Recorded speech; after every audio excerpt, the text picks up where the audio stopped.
Demonic Angel. Today I'm going to just tell a personal story.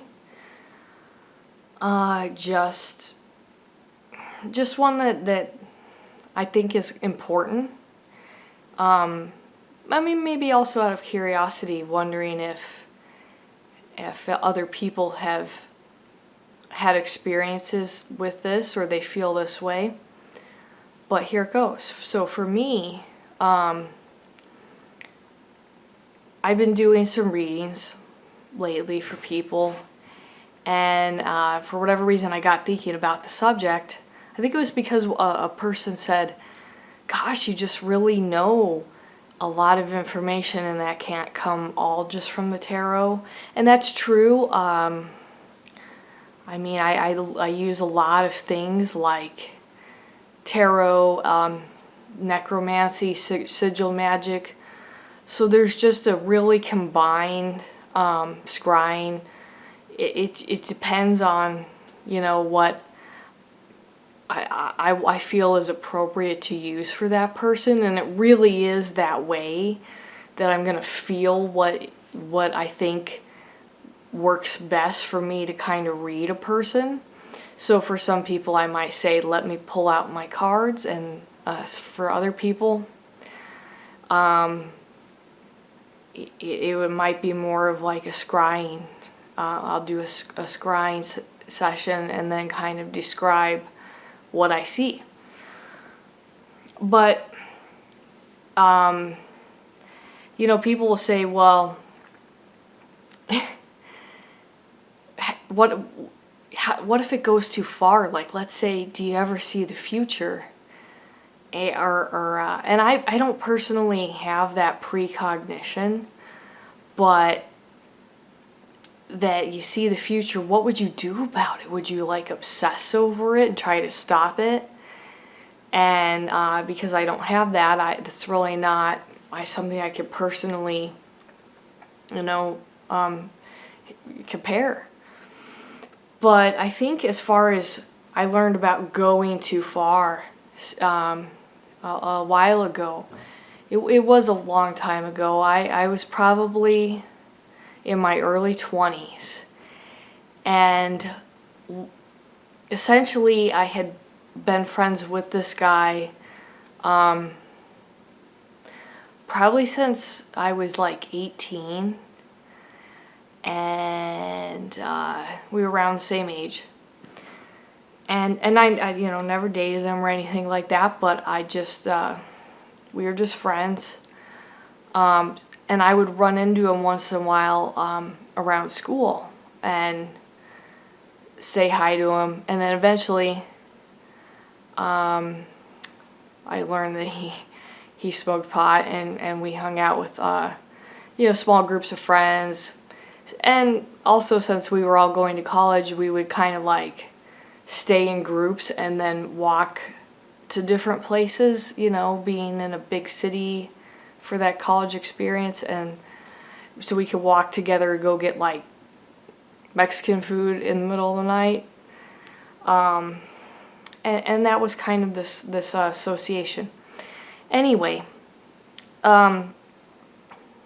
he quit a 4-year relationship, or I think something like that, and then he started talking to me, just probably through Messenger, and just really was just asking all the normal stuff. How's school going? How are you doing? How's your family? That kind of thing.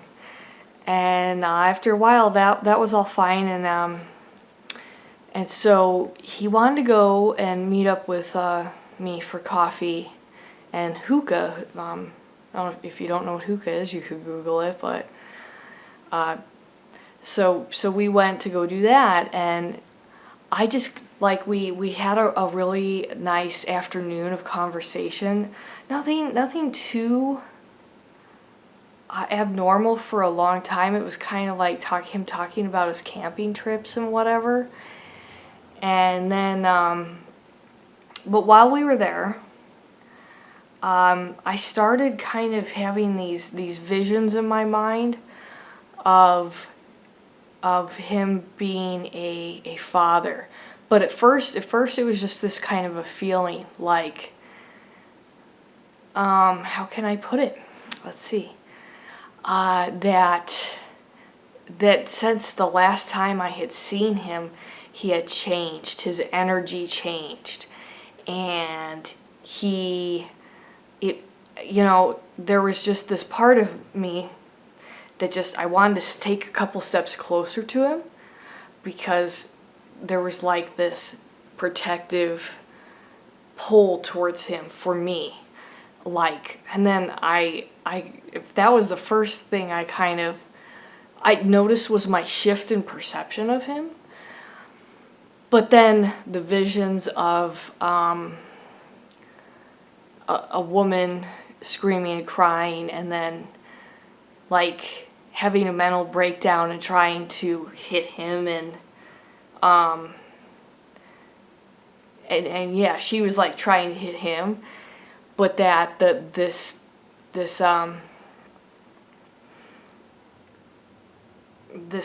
I got the whole impression that this baby didn't live. And I was, but in my vision I just saw like it was like this little blonde woman holding like this bundle of that was all bloody, but it wasn't in like a hospital situation, and there was just like this urgency and this like bloody, screaming bloody murder, just anger and rage from this woman, like that I just knew that this baby had died, and like they, it wasn't like we made it to the hospital, and I was like, okay. So I register all this information in my mind, kind of compare it to what I noticed in the shift in energy earlier, and then I said, okay. And I told him, I said, hey, I'm really sorry about, your breakup. And I want to tell you that I'm sorry for your loss. I'm sorry you lost the baby. And he stood up and he started taking some breaths, like putting his hands behind his head, trying to calm himself down, and I just was like, oh my God, I shouldn't have said that. And I don't know, I didn't know what to expect, and eventually he just sat down, he started crying. How did you know that? How did you know that? And, who told you? Or, there was just that whole conversation like that. I'm like, nobody told me. I just, I'm weird or whatever. I'm sorry. And I felt so bad. And I really, I went home and I thought about that, and I was like, I do get a lot of information from some people, and some people I don't. But I realized that I can't just say that stuff to people, even if they're my good friends, or because you know what?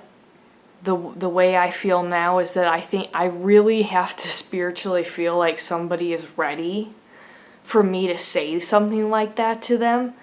And that would be, that's a very few and far between for me. Because I just, my intention back then, when I was in my early 20s and that story happened, it was good. I just said what I registered. I said, I'm sorry for your loss. But,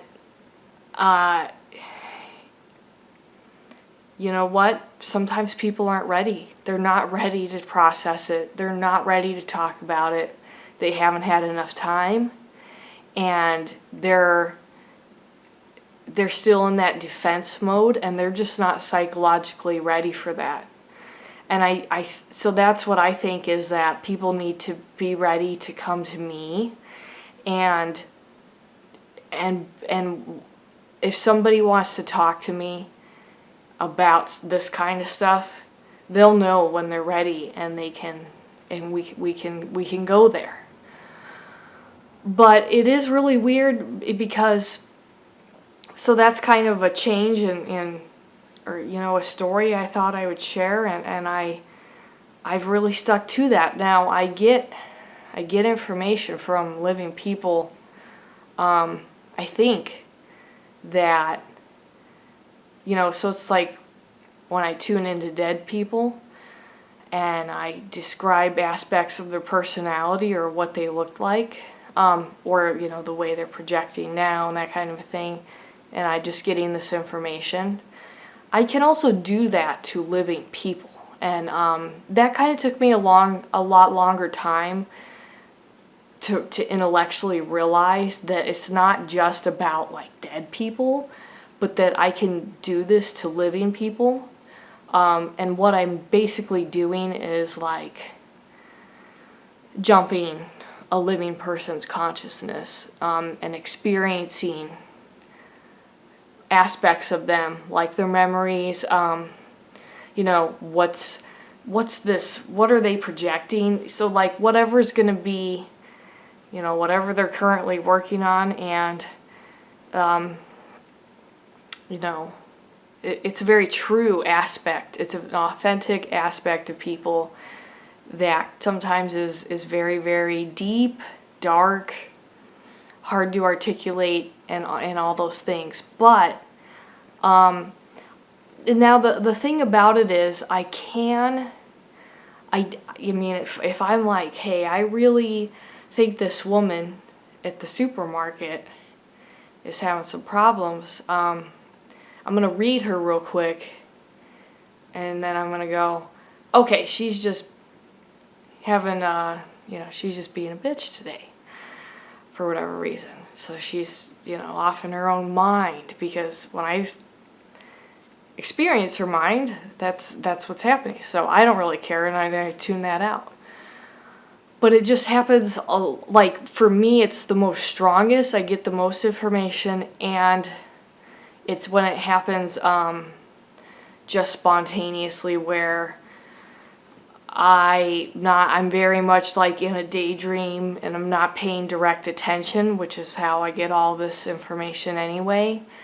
And then it just comes into my mind, and that's the strongest way. And I really, it is like experiencing that. Living people, they have a lower, like if I project my consciousness onto a living person, their energy is a little bit closer, and it's stronger of a feedback. A dead people are if I project onto dead people, they're at a higher frequency, and the feedback is much faster. Like it's very noticeable, although both are done very, very fast outside of my understanding of time and space. But so maybe some of you out there who are way smarter than me, or your quantum physics masters, quantum physics is a favorite subject of mine, understand this a little bit better than me. But so I don't just tell people personal information. I don't run around telling people, hey, stop the future, this is going to happen. I am not here to alter human experience. But I'm here to help those who are, I'm looking for people who are looking for me. And so if you're on my channel, then, I really think there's that reasoning that brought us together. So I'll talk to you guys later.